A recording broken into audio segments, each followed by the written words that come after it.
He Fell in Love with His Wife by 𝙬𝚘𝚊𝚙𝚝. Chapter 26. You Don't Know. As Timothy Weeks limped hastily away, Holcroft, with a strong revulsion of feeling, thought of Alida. He had been able to answer insults in a way eminently satisfactory to himself, and every blow had relieved his electrical condition. But how about the poor woman who had received worse blows than he had inflicted? As he hastened toward the house, he recalled a dim impression of seeing her sink down on the doorstep. Then he remembered her effort to face the marauders alone. She said she was to blame, poor child, as if there were any blame at all. She said spare him, as if I was facing a band of murderers instead of a lot of neighborhood scamps, and that she'd go away. I'd fight all Oakville, men, women, and children, before I'd permit that. And he started on a run. He found Alida on the step, where she had sunk as if struck down by the rough epithets hurled at her. She was sobbing violently, almost hysterically, and at first could not reply to his soothing words. He lifted her up and half carried her into a chair. "Oh," she cried, "why did I not realize it more fully before? Selfish woman that I was, to marry you and bring on you all this shame and danger. I should have thought of it all. I ought to have died rather than to do you such a wrong." "Alida," protested Holcroft, "if it were to all do over again, I'd be 1,000 times more—" "Oh, I know you're brave and generous and honest. I saw that much when you first spoke to me. I yielded to the temptation to secure such a friend. I was too cowardly to face the world alone. And now see what's happened. You're in danger and disgrace on my account. I must go away. I must do what I should have done at first." And with her head buried in her hands, she rocked back and forth, overwhelmed by the bitterness and reproach of her thoughts. "Alida," he urged, "please be calm and sensible. Let me reason with you and tell you the truth. All that's happened is that the Oaksville cubs have received a well-deserved whipping. When you get calm, I can explain everything, so it won't seem half so bad. Neither you nor I are in any danger. And as for your going away, look me in the eyes and listen."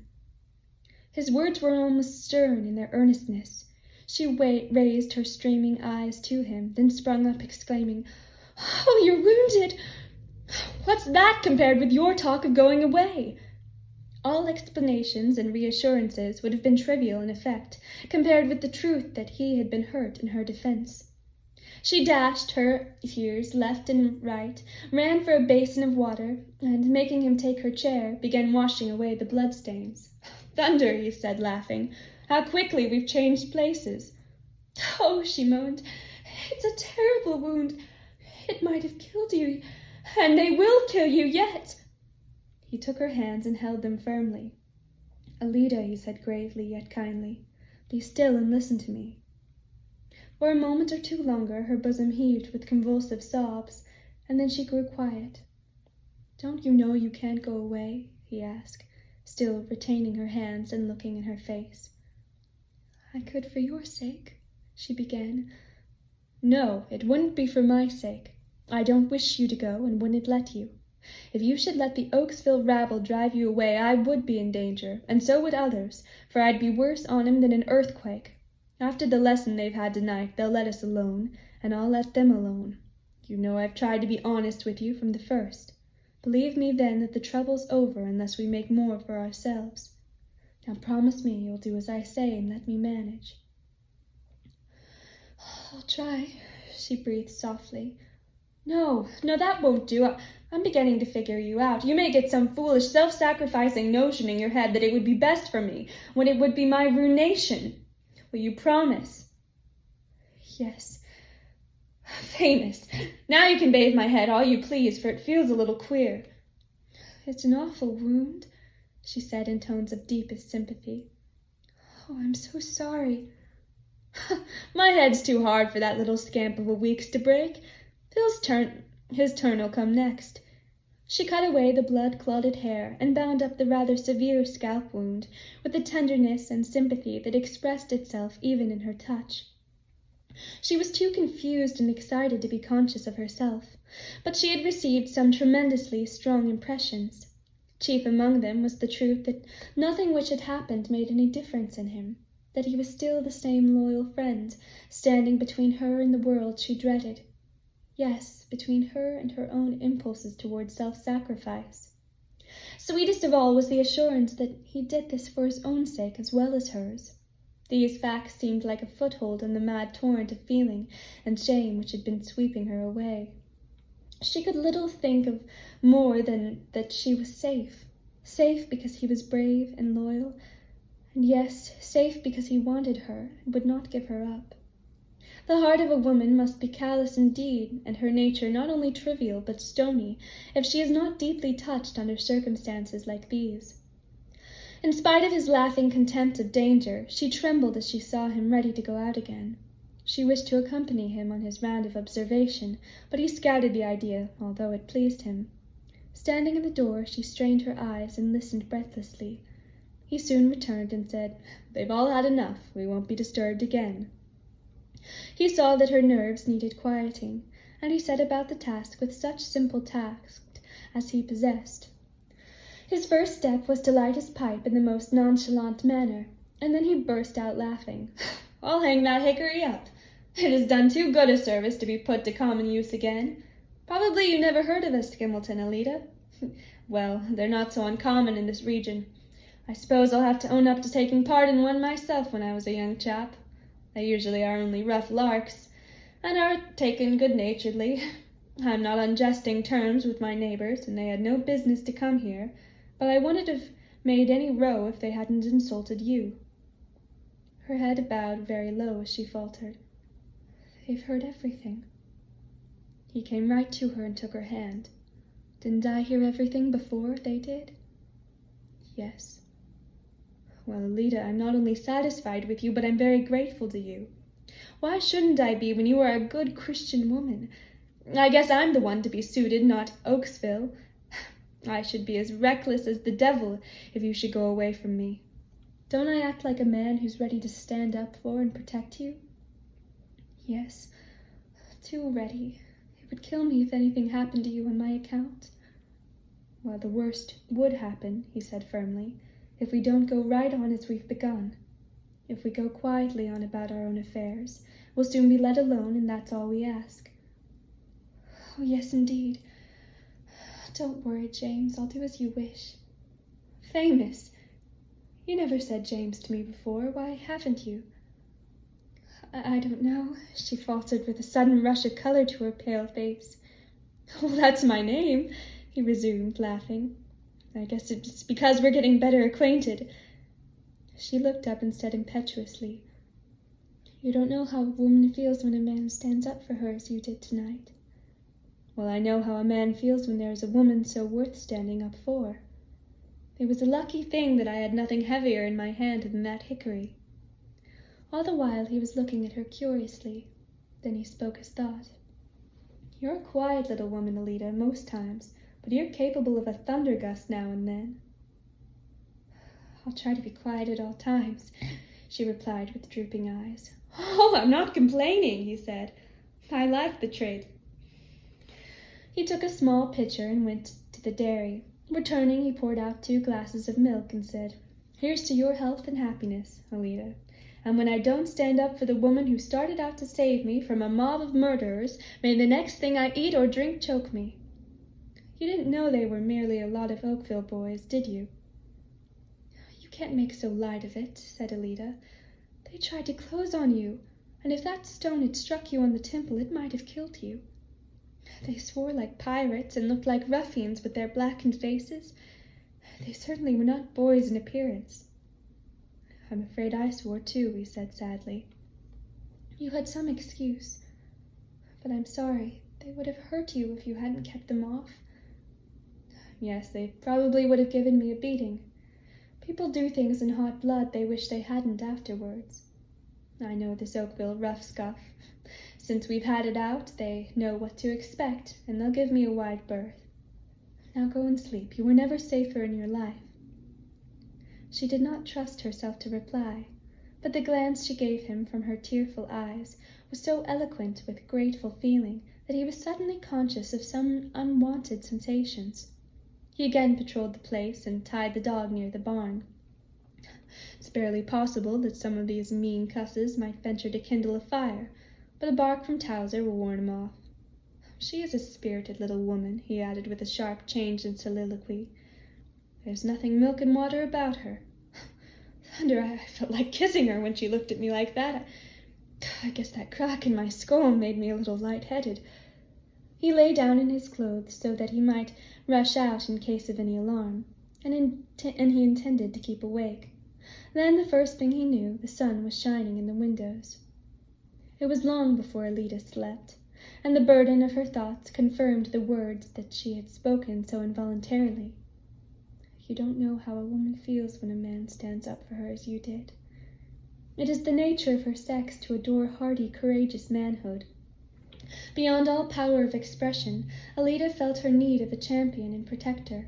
She was capable of going away for his sake, but she would go in terror and despair. The words that had smitten her confirmed all her old fears of facing the world alone. Then came the overpowering thought of his loyalty and kindness, of his utter and almost fierce repugnance at the idea of her leaving him. In contrast with the man who had deceived and wronged her, Holcroft's course overwhelmed her very soul with a passion of grateful affection. A new emotion, unlike anything she had ever known, thrilled her heart and covered her face with blushes. "I could die for him," she murmured. She awoke late in the morning.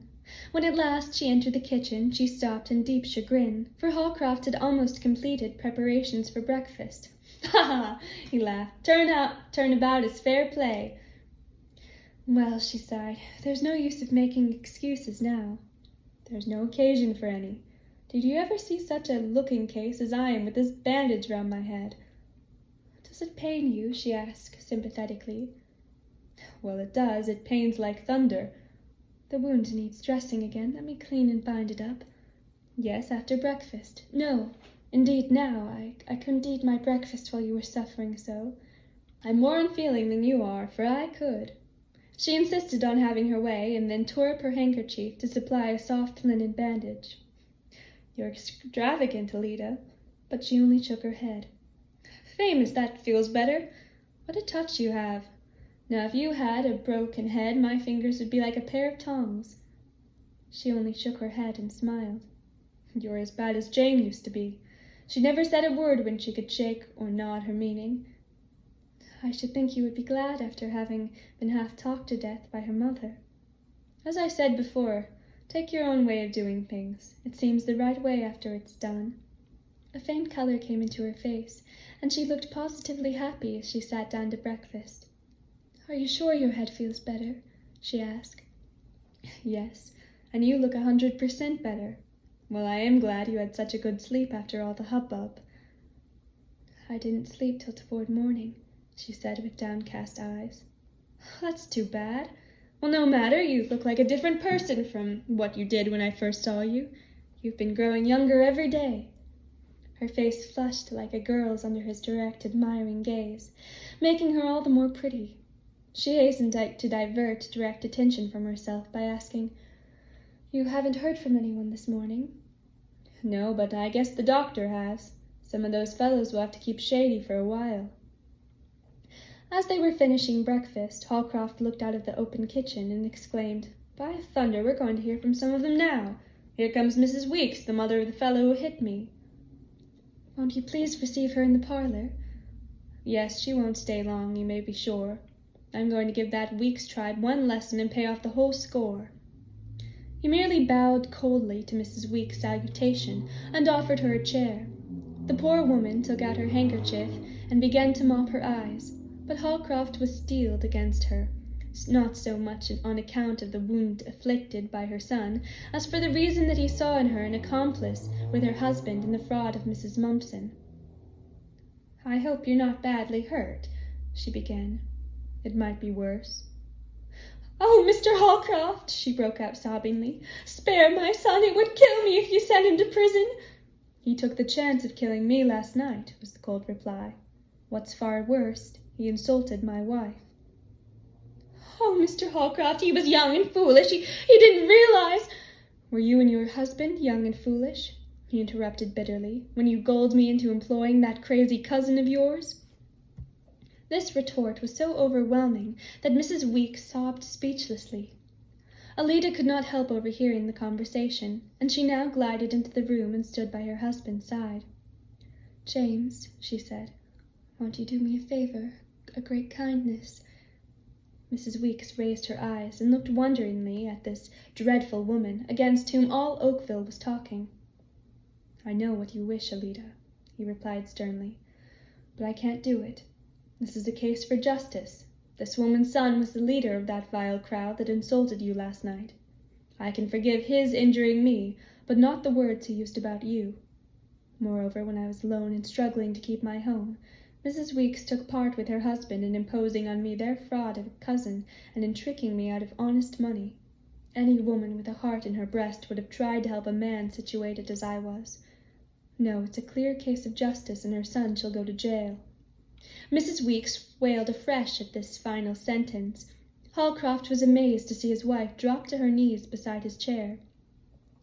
He raised her instantly. "Don't do such a thing as that," he said huskily. Without removing her pleading eyes from his face, she asked gently, "Who told us to forgive as we would be forgiven? James, I shall be very unhappy if you don't grant this mother's prayer." He tried to turn away, but she caught his hand and held his eyes with hers. "Alida," he said with strong agitation, "you heard the vile false words that Timothy Weeks said last night. They struck you down like a blow. Can you forgive him?" "Yes, and I plead with you to forgive him. Grant me my wish, James. I shall be so much happier, and so will you." "Well, Mrs. Weeks, now you know what kind of a woman your son came to insult. You may well tell your neighbors that there's one Christian in Oakville. I yield to Mrs. Holcroft and will take no further action in the affair if we are let alone." Mrs. Weeks was not a bad woman at heart, and she had received a wholesome lesson. She came and took Alida's hand as she said, "Yes, you are a Christian, a better woman than I've been, but I ain't so mean and bad as what.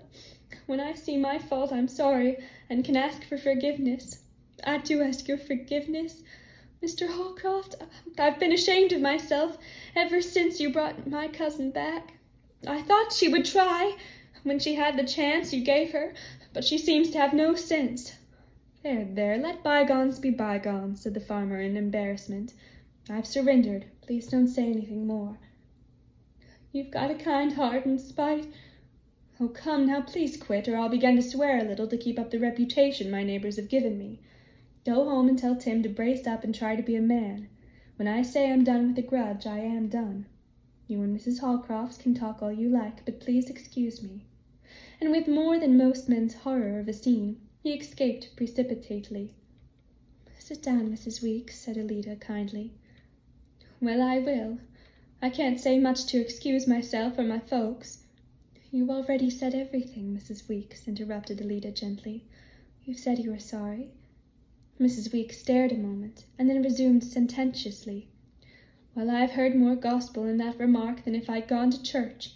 And I couldn't go to church. I never could have gone there again, or held up my head anywhere if— "That's all past and gone," said Alida, smiling. "When Mr. Holcroft says anything, you may depend on it. Well, God bless you for interceding. You had so much to forgive. Nobody shall ever speak a word against you again while I've got breath to answer. I'd wish you'd let me come and see you sometimes, whenever you wish, if you care to visit one who has had so much trouble. I see now that's all the more reason I should come, for if it hadn't been for you, I'd have been in bitter trouble myself. We've been worse than heathen, standing off and talking against you. Oh, I've had a lesson I won't forget. Well, I must hurry home, for I left Timothy and Lemuel in a dreadful state." Seeing the farmer in the barn as she was passing, she rushed to him. "You've got to shake hands with me, Mr. Holcroft. Your wife is a good woman, and she's a lady, too. Anyone with half an eye can see she's not of the common sort." The farmer shook the poor woman's hand good-naturedly, and said heartily, "That's so. All right, meeting's over. Goodbye." Then he turned to his work and chuckled. "That's what Tom Watterly said. Thank the Lord she isn't of the common sort. I've got to brace up and be more of a man as well as Tim Weeks." In spite of the pain in his head, Alida's words proved true. He was happier than he had been in many a long day. He had the glow which follows a generous act, and the thought that he had pleased a sweet little woman who was somehow seemed very attractive to him that May morning. At the same time, the old Adam in his nature led to a sneaking satisfaction that he had laid on the hickory so unsparingly the evening before. Alida uttered a low, happy laugh as she heard him whistling Coronation in jig time, and she hustled away the breakfast things with the earnestness of a girl, that she might be ready to read to him when he came in.